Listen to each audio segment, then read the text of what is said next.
அன்பு செல்லுமே, உன்னை விட்டு போன உன் நகை, பணம் அனைத்தையும் நான் திரும்பி தரவே வந்திருக்கிறேன். இத்தனை நாட்களாக என்ன கேட்டாய்? நான் இழந்ததை அனைத்தையும் திரும்ப பெற முடியுமா? என்னால் நான் இழந்த அனைத்தையும் என்னால் வாங்கத்தான் முடியுமா? இல்லை என் வாழ்க்கை இப்படியே போய்விடுமா? நான் இதுவரை என்னிடம் இருந்த செல்வங்கள் எல்லாம் திரும்பவும் என்னிடம் கிடைக்குமா என்ற ஏக்கங்களும் தவிப்புகளும் உன் கண்ணில், உன் மனதில் நான் பார்த்தேன். உன் மனதில் என்ன தோன்றுகிறது? நேர்மையாக தானே இருக்கிறேன். அடுத்தவர் பணத்திற்கும் நகைக்கும் நான் ஆசைப்பட்டது கிடையாது. நான் உழைத்து, நான் சம்பாதித்து தான் வாங்க வேண்டும் என்று ஆசைப்படுகிறேன்.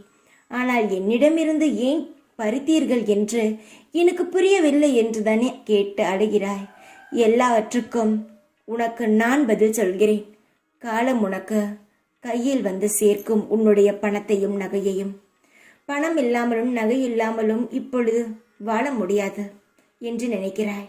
ஆம், நான் இல்லை என்று சொல்லவில்லையே தங்கமே. உன்னிடமிருந்து பறித்த அனைத்து செல்வங்களையும் நான் திரும்ப உன்னிடமே தந்து விடுகிறேன். உன்னை நான் இதற்கு அப்புறமும் கஷ்டப்படுத்தி பார்க்க நான் விரும்பவில்லை. நான் கஷ்டப்படுத்த வேண்டும் என்பதற்கெல்லாம் உன்னிடமிருந்து நான் பறிக்கவில்லை. உனக்கு நான் நிலையாக பெரிய செல்வங்களை தரப்போகிறேன். அதை எப்படி பாதுகாக்க வேண்டும் என்பதை உனக்கு இந்த முறையில் பாடத்தை நான் சொல்லிக் கொடுத்தால்தான் அதை நீ இறுக்கமாக பிடித்து கொள்வாய். உனக்கு இரக்க குணம், அதனால் கேட்பவர்களுக்கு அள்ளி கொடுப்பாய். தங்கமே, சுதாரிக்க வேண்டும் என்பதற்காக மட்டுமே தான் உன்னிடம் இந்த பாடத்தை நான் ஏற்படுத்தினேன். நான் திரும்ப தந்து விடுகிறேன். சந்தோஷமாக இரு. இனி உன் வாழ்க்கையில் வற்றாத செல்வங்களும் வரவுகளும் அதிகமாக இருக்கும். என்னுடைய கையில் இருந்து பெற்ற நகையும் பணமும் உன் வீடு முழுவதும் நிலைத்திருக்கும்.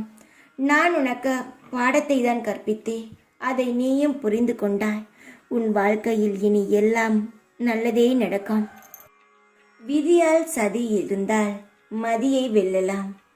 ஆனால் இந்த சதிதான் விதி என்றால் அதிலிருந்து உன்னை காப்பாற்ற எப்பொழுதும் நான் இருக்கிறேன் தங்கமே. ஏதேதோ யோசனைகளை நினைத்து உன் வாழ்க்கையில் நடக்கப் போகும் சந்தோஷங்களை துரைத்து விடாதே தங்கமே. நீயாகவே ஏதாவது கற்பனை செய்து உன் வாழ்க்கை இப்படியே போய்விடுமோ என்றும் எண்ணமும் கொள்ளாதே. இந்த தாய் இருக்கும் வரை உன்னை நான் எப்பொழுதுமே காத்து கொண்டுதான் இருப்பேன்.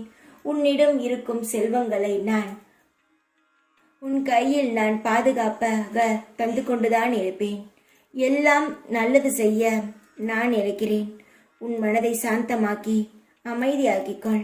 என்னுடைய சூலம் எப்பொழுதும் உன்னை சுற்றி காவலாகவே நிற்கும். இனி நடக்கப் போகும் சந்தோஷ நாட்களுக்காக உன் வாழ்க்கையை நீ உன்னை தயார்படுத்தி வைத்துக்கொள். கண்ணீரை துடைத்துக்கொள். சந்தோஷங்களும் நிறைய சகல சௌபாக்கியங்களும் உனக்கு கிடைக்கும்.